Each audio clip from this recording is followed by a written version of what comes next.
Hey everybody, Eric Dorward here at the Spartan Rocketry Club, and I am in the finishing stages with the Pro Series 2 Estes Doorknob model. So far, I have filled in the fins as best as I could with wood fill. I sealed it, I primed it with spray paint, and I put a glossy coat of white on it right now, too, as a matter of fact, coats. Now it's time to deal with the color part. This is the part of the build that I like the least because partially I'm not super good at it. I mean, my stuff looks decent usually, but it's not like competition grade and it's certainly not museum quality work.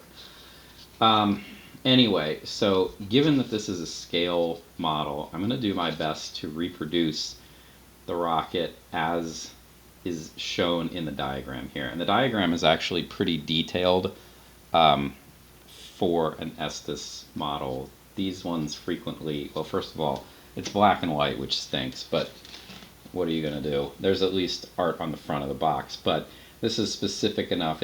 I only need three colors. It's either black, white, or road cone orange.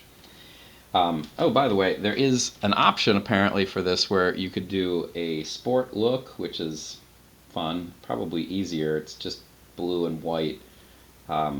I did look into getting these decals, but I don't think I'm pretty sure that offer is very expired at this point because it didn't seem to work for me. But this kit is like several years old too, so I guess the limited time offer has met its limit. Anyway, so there are a couple things worth pointing out. So two of the fins are going to be black. But if you notice, these are 90-degree rotations, right? If they were all black, then... Oh wait, no. I guess, what, we got one black fin? Yeah, because this is 180 degrees. It's been rotated around the whole way. So I need one fin that's going to be painted black. The other ones are white. That makes my life easier. Yeah, that's good, because I was a little concerned that there were going to have to be two, and they were only going to be one-sided. But that's great. That's easy enough. Then this middle section and the nose cone, they're going to be orange and white in 180-degree increments. This is going to be tricky. It's not going to be super easy to do this. It would be way easier to do this if this transition between that section and this section was right at the nose cone, but it's not. It's farther down. So that's kind of a bummer. This is going to be a multiple step process. It's going to take a bunch of painting and a bunch of masking. So let's get to it then. Enough talk. I'm going to use two kinds of masking tape. I've got blue painter's tape. This is Sharp Line. It's just pretty good masking tape. And then I've got Ultra Sharp Line, and this is like more like a fabric-y, plasticky duct tape, and that's not duct tape, but it's more along the lines of that. This stuff gives you really nice lines. You can't tear it though, at least I can't. It doesn't tear nicely. This tears nicely, so I need scissors for that.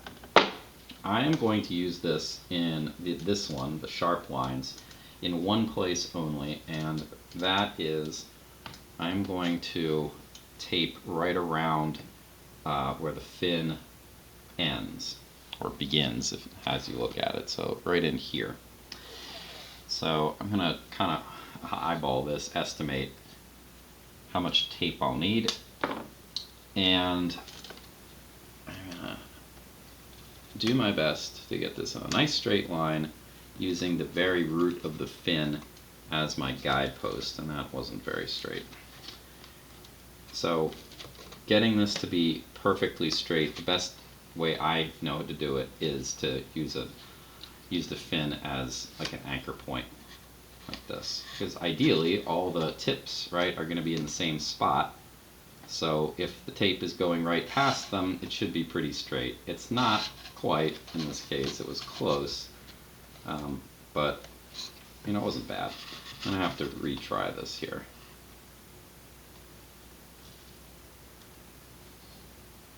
That was actually worse.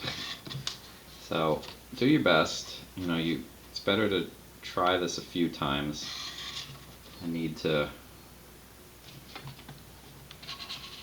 take us a couple stabs at it, because ultimately, like this, you don't get a second try after you start painting it, especially if you do a lousy job of putting the tape on in the first place.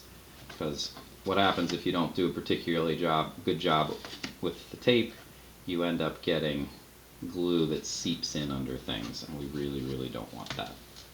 Alright, so I'm using this because the whole bottom section where the fins are is going to be white, except for the one fin that is going to be black.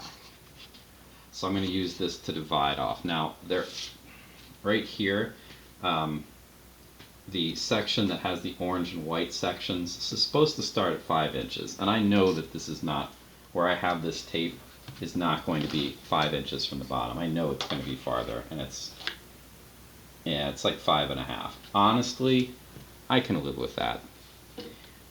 Again, I'm not going to produce a museum quality piece here, and that's fine. I know my limitations. I just want a nice, pretty good looking piece here. I said this is the only place that I'm going to use the sharp lines rather than the ultra sharp, and part of it is because I wanted to minimize this. This tape is obviously thinner than this. This would make it more like 6 inches, and that would be a bigger error that I'm adding in. The other thing too is that this part right here, well actually this part up here, I would like this line to be sharp, but if it's a little wonky, there's actually going to be a decal covering up the interface. So that allows me some error. Same deal with up here. That's a different animal entirely though. Anyway, I'm going to pick a fin. I don't think it really matters which one, at least it doesn't to me. Well, I mean, I guess it kind of does. The launch lug is not in line with the black fin. In fact, the black fin is opposite to the launch lug. I'm having not a launch lug, but buttons, so I guess this fin ought to be the black one. This one should be the black one, but I don't think it truly matters. I'm going to get myself some of my ultra sharp tape, and I am going to, I gotta use scissors, I'm going to cover up this seam right here. It's a little far, so I'm going to wrap it over the back, and I'm going to repeat the process on the underside of it.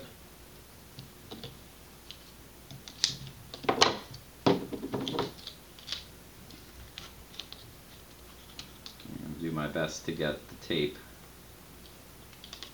as far into that into this seam as possible, because I don't want any of the black seeping out.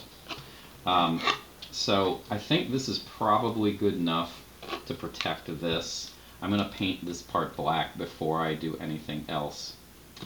I'm not going to paint the orange. I'm just going to deal with this black part first because it's a simple paint.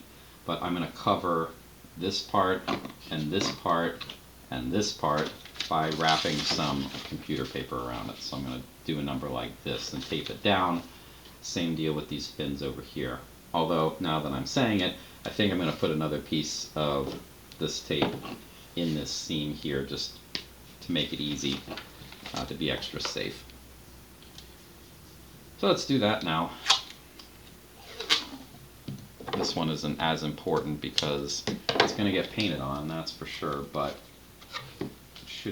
I don't really need this seam to be as, as exacting as I needed this seam to be. Okay. Same thing on this side. Okay.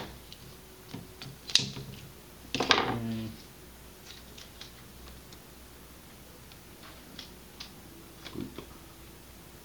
That's a little too far. So I'm going to just leave this tape on for the duration of the process, until everything's done, black and orange. So I don't want it to go past that other tape that I had set up.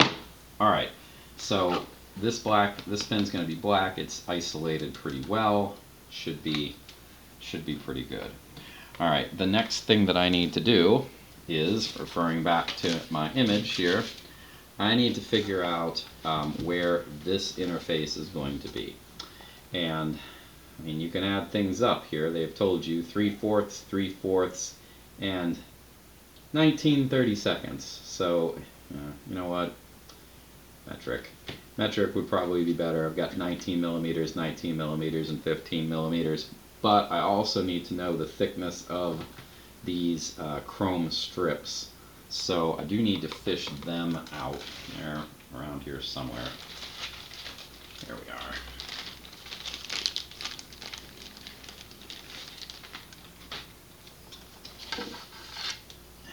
Yeah, so together they are they are what, 7/8 of an inch? Actually a little bit more than that. Alright, well, let's just, my goodness, this is so irritating with math.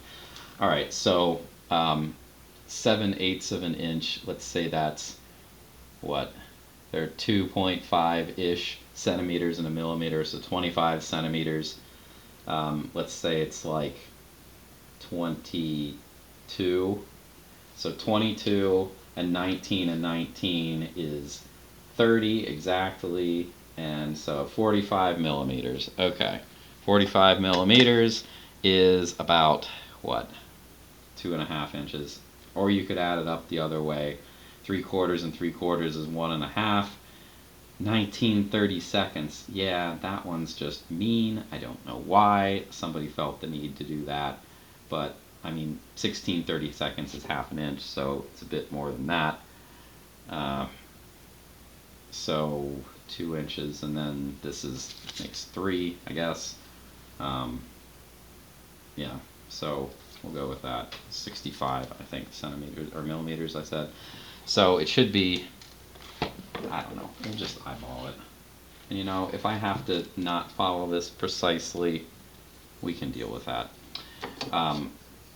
So the next thing I'm going to do, if I hadn't made that clear enough, is I'm going to put ultraline tape around here, and I'm going to kind of mask off this section into quarters next. So let's break this stuff out.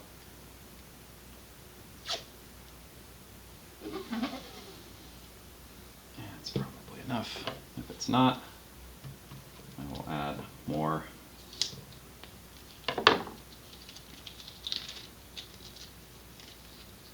Okay, so I said approximately 3 inches. So we'll just say like right around here. Now I want to do, geez, tape. I want to go like this. So I want it to be, the tape to be interior. And yeah, that's probably pretty good. At 19/30 seconds, just my commitment to the accuracy here is really taking a hit when I have to measure 19/30 seconds of an inch. However, I will point out I did a pretty good job lining the tape up here, so go me. I'm actually going to snip this off. I do not need huge overlap. I'll probably find some place where I could use that excess tape. Alright, so I'm not going to worry. I'm going to take the nose cone off actually for the time being. We will get back to that at some point. Alright, anyway, now we need to figure out where to divide this off, because I need to divide it into quarters. Now, you certainly could use your knowledge of the circumference of a circle to figure out precisely how far you need to go in order to divide this into quarters. What I'm going to do, though, is I'm going to break out a fabric measuring tape, which I got to go get quickly.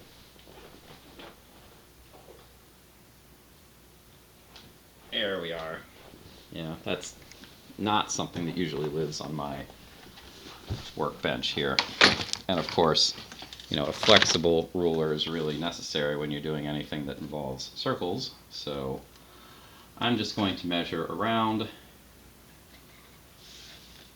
right to the overlap point and it's about it's almost exactly 9.5. So yeah, that's pretty good. Evidently this is a 3-inch diameter too, because it's about 3 times pi in diameter, or in circumference rather.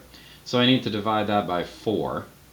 10 divided by 4 is 2.5, and I have an extra, what, 1/8 of an inch I need to shave off that. So I'm going to mark off at 2 3/8 as I go around. And I'm going to draw this right, got a pencil here, I'm going to draw this right on my tape, which hopefully I will be able to see. And that's pretty good, I guess. So 2 and, what did I say? I'm taking an 1/8 off. Yeah, okay. So the next one ought to be 2/8 short of 5, so that's 1/4 off. And then the next one ought to be 3/8 before 7.5. 2, 3. And that ought to bring us around back to, I started this as the seam. Okay. Now that that's done, all I need to do is run the tape just, well, to mark this into quarters. Now I'm going to put the tape so that, should be about right.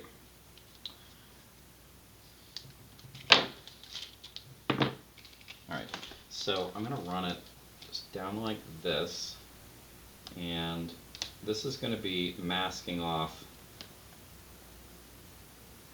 There we go. So this is going to be masking off. This part here is going to be white. And this is going to be the edge for one of the orange parts.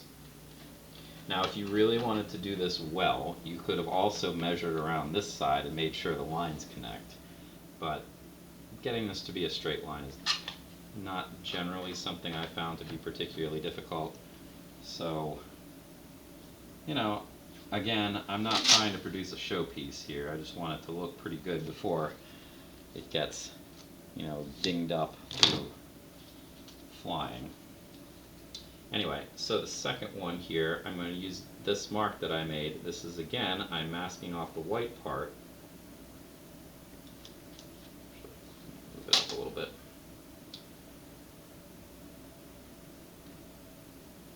So again, I'm not just putting them down, at the mark. I need to make sure that I'm masking off part of the mark. And that I need to actually fold this over on itself.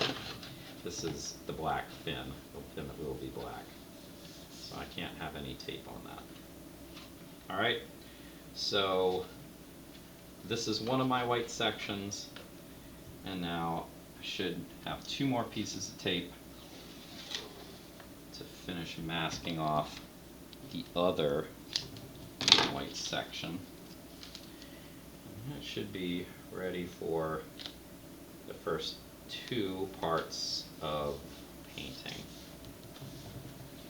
The other part, the nose cone part, I have not even begun the process of doing just quite yet, because really it's going to have to happen in separate sections just because of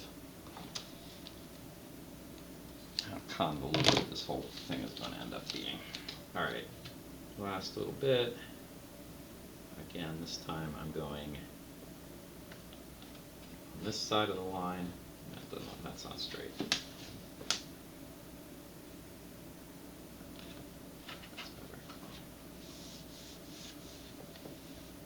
Yeah, that's much better. Again, this is a little too long, so I'm going to fold this back in under itself. Okay. Alright, make sure that you smooth out all these points where you have the tape. Like there's a gap paint could definitely get in through there. They need to be smooth, otherwise you've defeated the entire purpose of having the tape to begin with. Any little bubbles, air gaps, paint will find a way in. That's what it does. Alright, I kind of want to make sure that these are the same size before I get any farther along here. If they're not, that would be annoying. But I've got, yep, just shy of 2.5 inches. It's about 2 3/8 that way. And yeah, that's pretty good. Alright, reasonably pleased with myself. Okay, so to reiterate, the next step that's going to happen, I say this for myself as much as I am for anybody who's watching. This fin gets painted black. All this stuff is going to be papered around so there's nothing on it. Same deal with these fins. After this is black, everything below the sharp lines tape is going to get papered off. This is going to get painted orange. This is going to get painted orange. This part up here, I'm probably just going to take that off too. That'll be the first 2 phases of the painting. So we'll see how that goes. Thanks for watching, and I will see you later.